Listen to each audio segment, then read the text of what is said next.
gouvernance du président de la République, son Excellence M. Alassane Ouattara.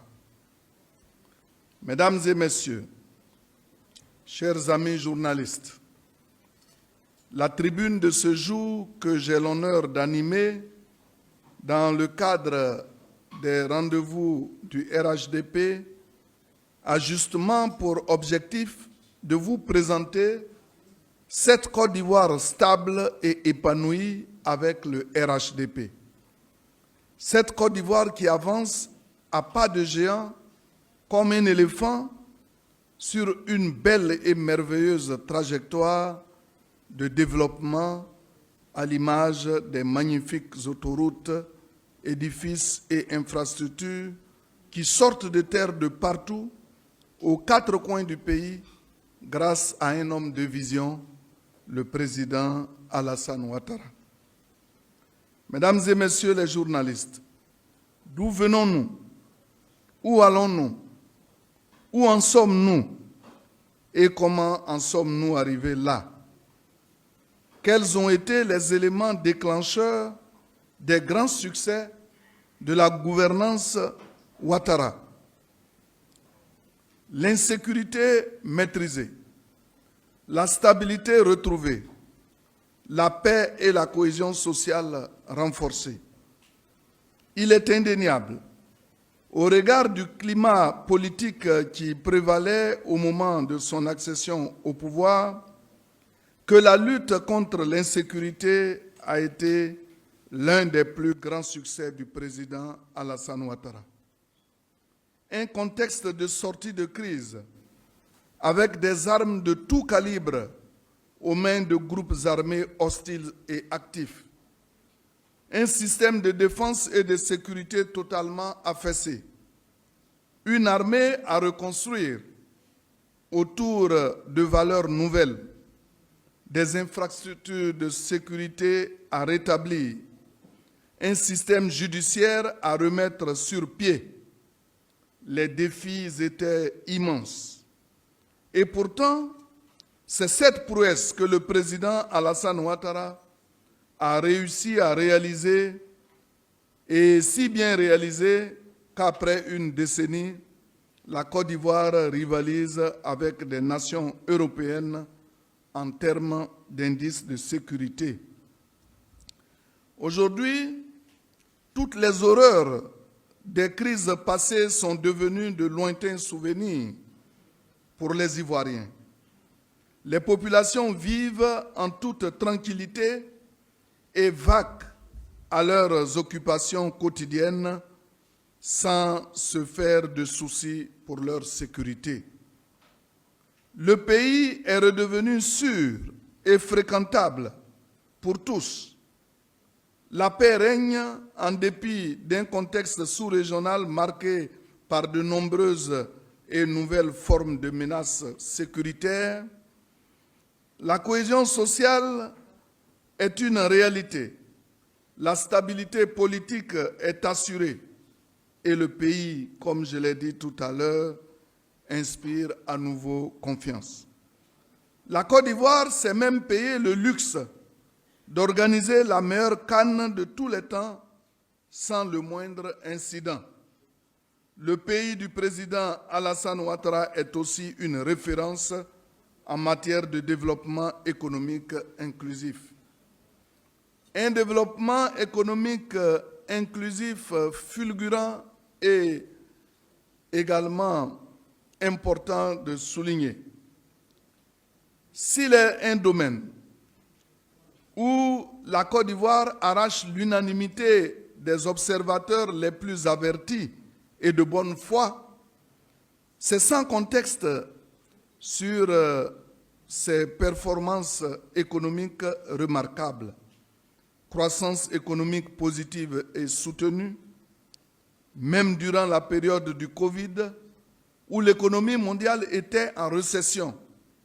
Des projets structurants, des infrastructures économiques modernes et majeures pour insuffler un dynamisme nouveau à toute l'économie nationale.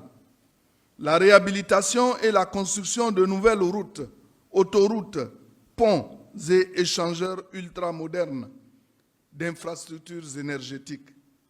Des investissements massifs ont été également enregistrés dans les domaines agricoles, de l'industrie, du tourisme, des services, afin de créer des opportunités d'emploi pour les jeunes. L'épanouissement social et humain, un enjeu pour le RHDP. Le président Alassane Ouattara tient à la santé des populations et à l'éducation des jeunes, comme à la prunelle de ses yeux. Des investissements publics colossaux ont été ainsi consentis dans la réhabilitation, dans la modernisation et surtout dans le renforcement des infrastructures sanitaires, scolaires et universitaires. La vision du chef de l'État est de permettre aux Ivoiriens de disposer d'un centre de santé de premier contact à 5 km de chaque village. Tous les hôpitaux régionaux ont été réhabilités et ont vu leur plateau technique relevé afin d'offrir une meilleure qualité de soins aux patients. De nouveaux CHU ont été construits. Une assurance maladie universelle très abordable a été mise en place et est devenue opérationnelle depuis quelques années pour toutes les populations sans exclusive. Mieux, l'État a rendu cette couverture sociale totalement gratuite pour certaines franges de la population, notamment les producteurs de café et de cacao. Le secteur de l'éducation-formation n'est pas en reste. Les défis ici également sont nombreux parce que des investissements qui devraient être faits depuis des années pour mettre en adéquation l'offre et les besoins réels d'une population d'apprenants en croissance soutenue avec les capacités d'accueil des élèves n'ont pas été faits avant l'accession du président Alassane Ouattara à la magistrature suprême, ce qui a conduit à des déficits pléthoriques dans certaines régions où l'on pouvait avoir des classes de plus de 100 élèves. Ce sont ces problèmes qui ont été corrigés ou qui sont en cours de l'être grâce au président Alassane Ouattara. En moins de 15 ans, la Côte d'Ivoire n'a jamais autant investi qu'au cours des dernières années. Les chiffres sont disponibles, mais ce n'est pas tout. Et nous avons eu l'occasion de les présenter ici. À l'endroit des fonctionnaires et agents de l'État, le président Ouattara a beaucoup fait pour leur permettre de bénéficier des fruits de la croissance et de la prospérité retrouvée. C'est en effet le président Alassane Ouattara qui a fait sauter le boulon qui bloquait les salaires des fonctionnaires depuis plus de 30 ans et qui rendait impossible tout avancement. C'est également lui qui a octroyé une hausse significative et générale de salaire à tous les fonctionnaires, ainsi qu'une augmentation et une généralisation des primes diverses. La cerise sur le gâteau, c'est la gratification de fin d'année pour tous les fonctionnaires, le 13e mois. Même les retraités n'ont pas été oubliés, puisqu'il leur a été octroyé des primes annuelles. Autant de mesures qui ont valu au président Alassane Ouattara le surnom de champion social, champion du social. Mesdames et messieurs, chers amis journalistes et professionnels des médias, dois-je vous entretenir du programme social du gouvernement, de la politique d'emploi jeune? Les chantiers sont vraiment immenses. Et la particularité avec le président Alassane Ouattara, c'est qu'il met en œuvre tous ces chantiers en même temps et se donne les moyens d'assurer lui-même le suivi et l'exécution des infrastructures jusqu'à leur achèvement et à leur livraison. La Côte d'Ivoire un avenir sûr et serein avec le RHDP. Notre propos de ce jour n'a pas la prétention de vous exposer, mesdames et messieurs, le bilan exhaustif de l'action du président de la République et du RHDP à la tête de l'État de Côte d'Ivoire. Il serait trop prétentieux de vouloir restituer un bilan aussi dense en l'espace d'1 heure et demie. Notre ambition est donc de vous démontrer que notre pays est stable, qu'il assure la paix et la sécurité de tous les citoyens dans un contexte sous-régional et mondial où la paix n'est plus la chose la mieux partagée. En dépit de ces acquis, la Côte d'Ivoire continue d'investir pour renforcer la sécurité des Ivoiriens. Mieux, le président Alassane Ouattara ne ménage aucun effort pour offrir des opportunités nouvelles à tous, pour favoriser l'épanouissement de tous et assurer le rayonnement diplomatique et international du pays. La Côte d'Ivoire, mesdames et messieurs, est un pays stable où il fait bon vivre. Je vous remercie de votre bien aimable attention.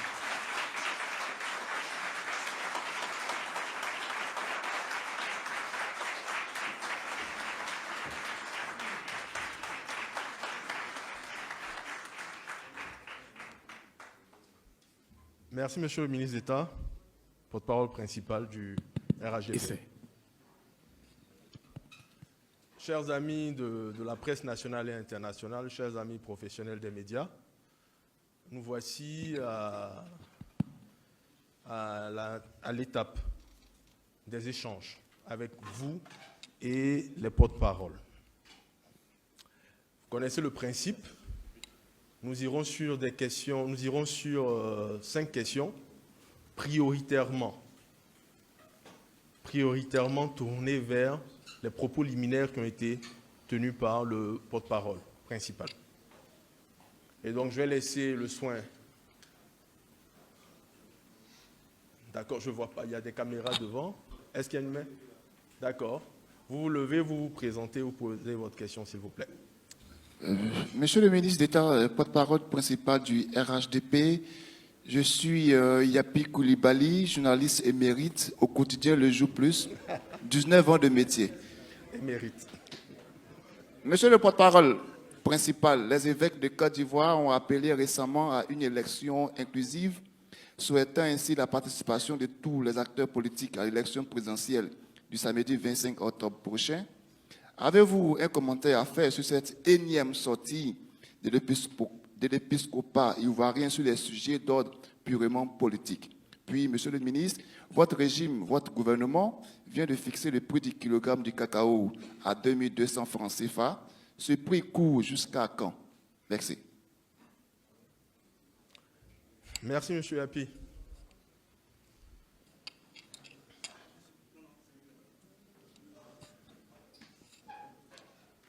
Bonsoir, monsieur le ministre. Je me nomme Fulbert Yao. Je suis du site L'Info Express. Monsieur le ministre, j'ai écouté avec attention ce que vous avez dit sur le progrès réalisé depuis que le chef de l'État est au pouvoir. Mais il y a le président du PDCI qui dit autre chose.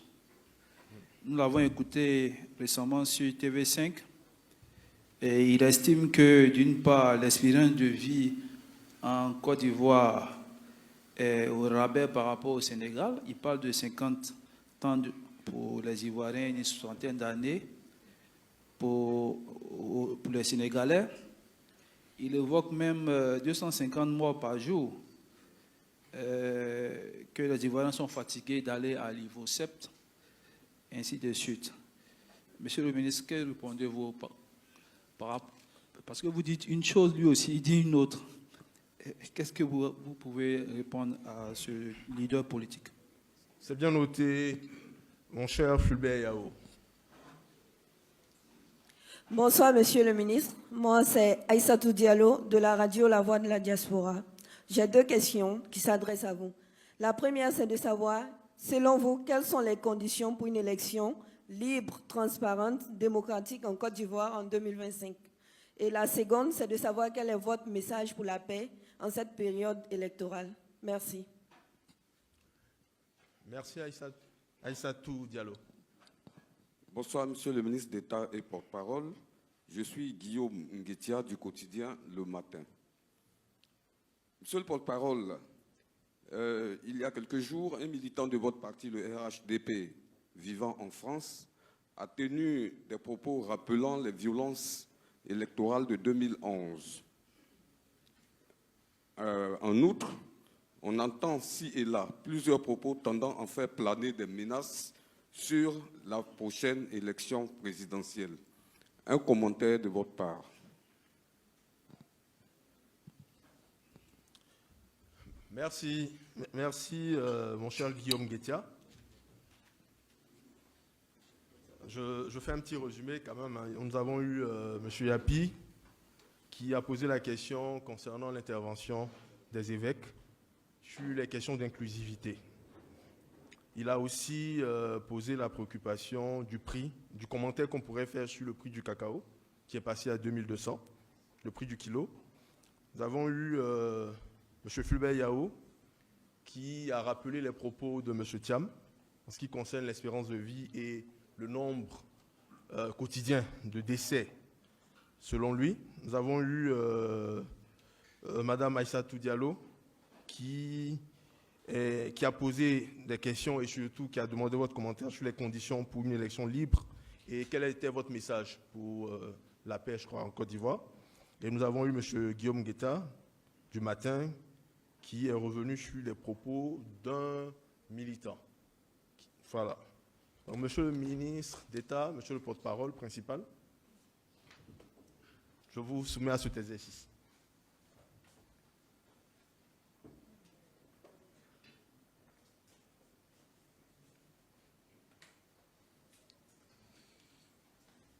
Merci. Le premier intervenant a parlé des évêques qui ont fait un communiqué à l'occasion duquel ils ont souhaité que l'élection en Côte d'Ivoire soit une élection démocratique, inclusive et autre. Et dans votre intervention, vous avez mis l'accent sur la notion d'inclusivité.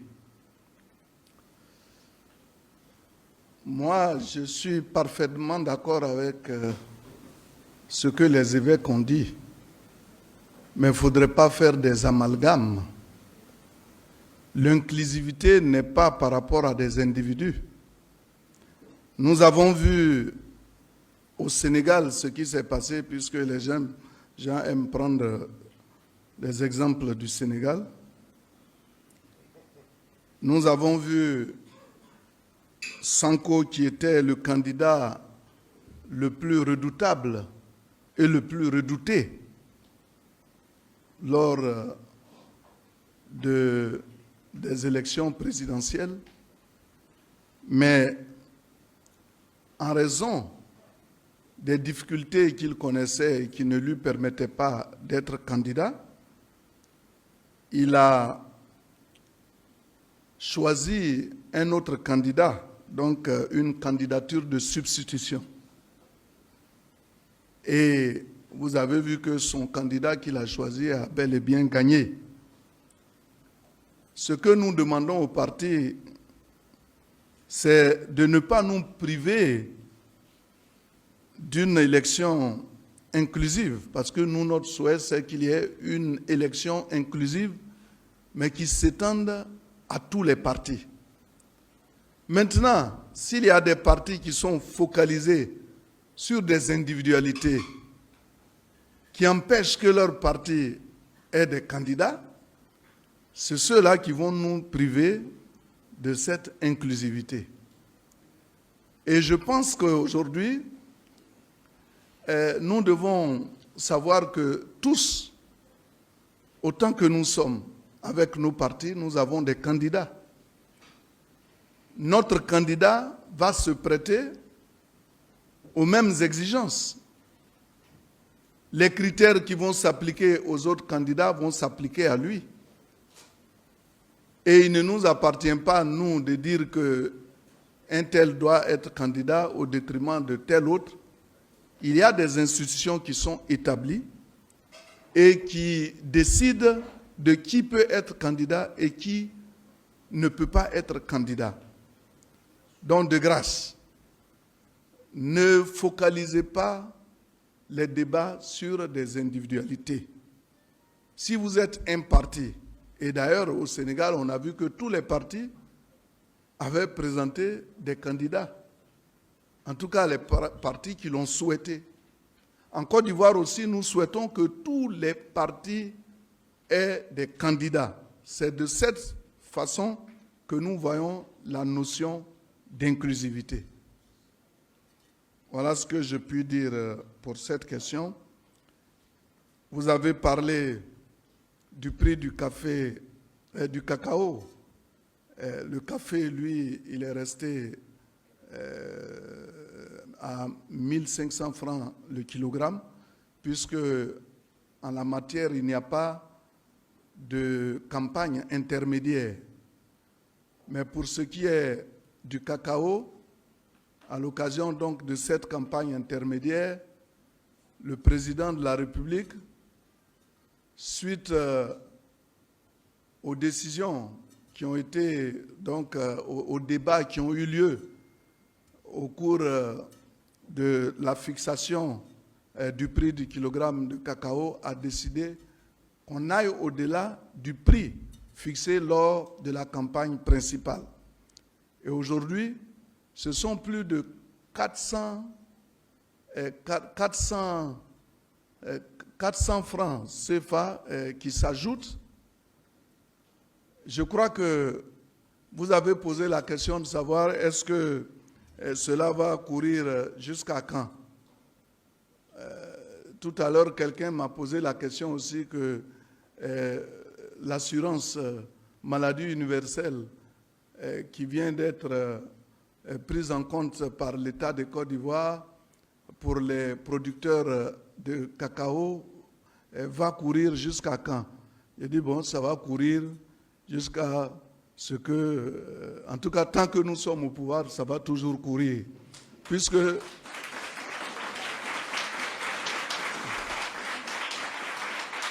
et peut-être même connaître une embellie, puisque c'est la décision d'un gouvernement. Et donc, tant que nous sommes là, la préoccupation du président sera toujours d'être le défenseur des producteurs. Et il le fait si bien. Les gens aiment faire des comparaisons.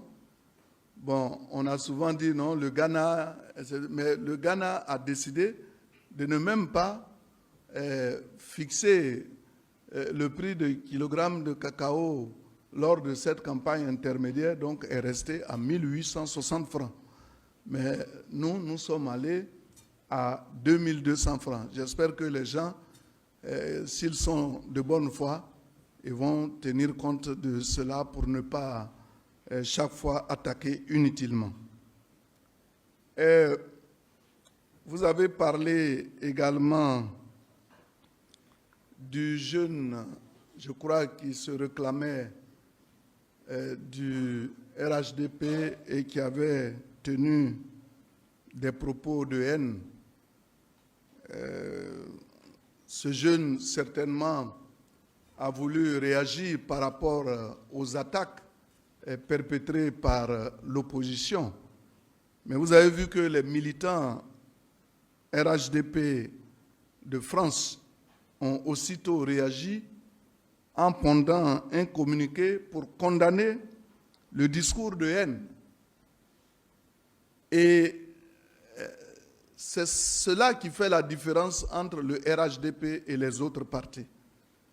On a vu des cyberactivistes qui ont perpétré des menaces, qui ont proféré des injures à l'endroit de nous, nos responsables, mais qui n'ont jamais été inquiétés Au contraire, on a vu des meetings de certains responsables politiques de haut niveau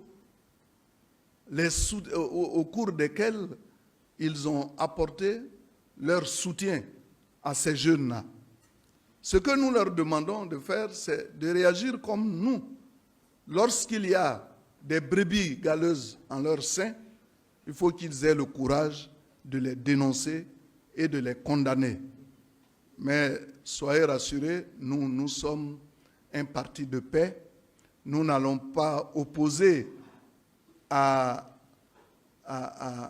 des menaces, d'autres menaces. Nous opposons à des menaces la notion de sensibilisation, la notion de paix, parce que nous sommes un parti de paix.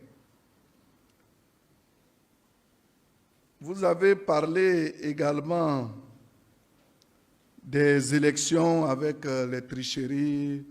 L'opposition dit que la liste comporte des étrangers. On a entendu toutes sortes de choses, des morts qui y figurent. Lorsque sur une liste électorale, on constate qu'il y a des morts, mais la moindre des choses, c'est d'aller voir la commission électorale indépendante pour porter à sa connaissance toutes ces personnes qui figurent sur la liste et qui n'y ont pas droit.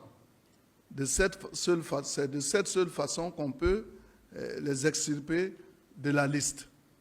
Mais vous ne pouvez pas crier alors que vous savez très bien que des possibilités sont données pour rayer de la liste ces personnes-là.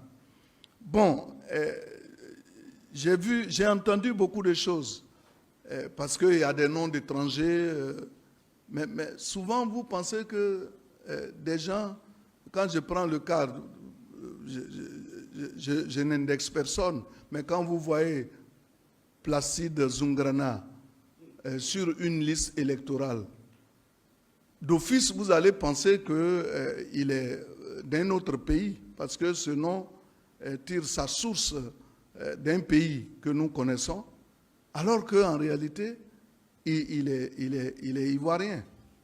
Si vous voyez un Adjiman sur une liste électorale, vous pouvez penser que c'est un Ghanéen, alors qu'il est ivoirien.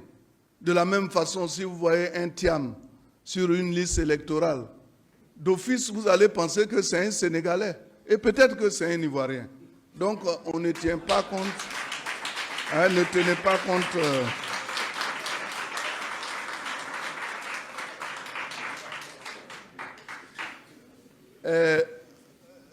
Justement, M. Thiam, à l'occasion de l'interview que TV5 lui a accordée, il a parlé de l'espérance de vie de la Côte d'Ivoire, qui n'a rien à voir avec celle du Sénégal.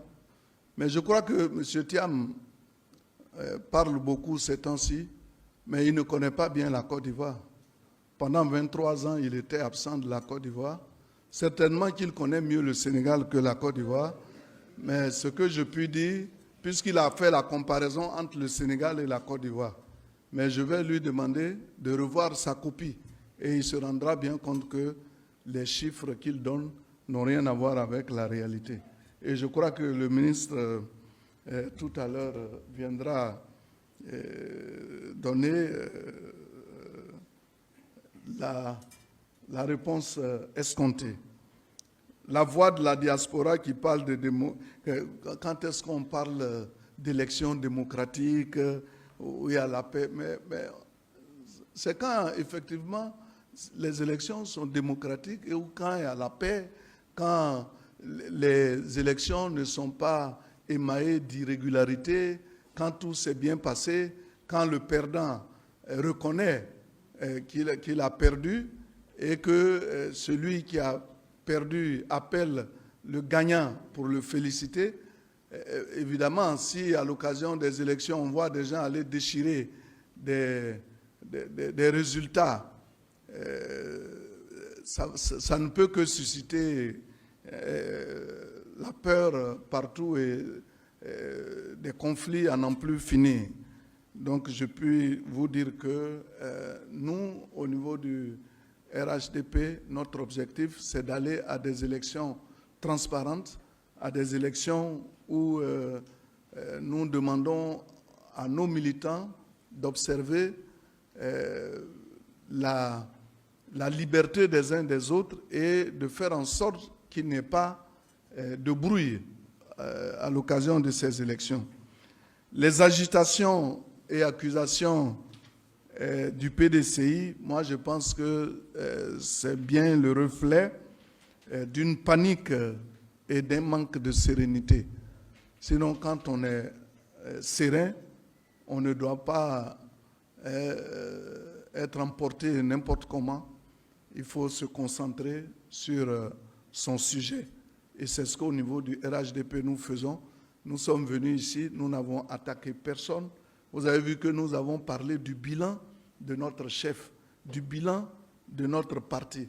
Et ce que nous demandons que les autres fassent, c'est de venir dire à la face des Ivoiriens que voilà ce que nous entendons faire si d'aventure nous sommes au pouvoir. Ce n'est pas d'ameuter les gens, de demander aux gens de sortir. Vous avez parlé des menaces et autres de certains partis, mais on sait très bien que chaque parti a quelque chose qui est collé sur lui. Quand vous prenez un parti dont je ne vais pas donner le nom, à l'époque, sous le président Oufoué, on sait quel est le parti qui a fait intervenir la notion de violence dans notre démocratie. Bon, après, on a vu des jeunes qui ont décidé donc d'insulter des gens qui les ont faits, et on a vu ça dans ce pays il n'y a pas longtemps.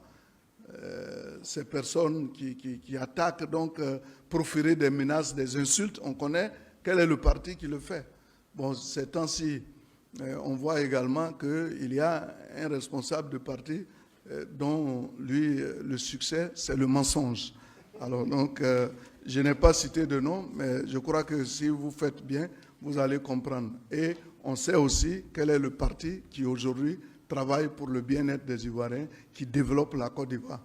Donc, j'ai cité 4 partis, à vous de faire les déductions.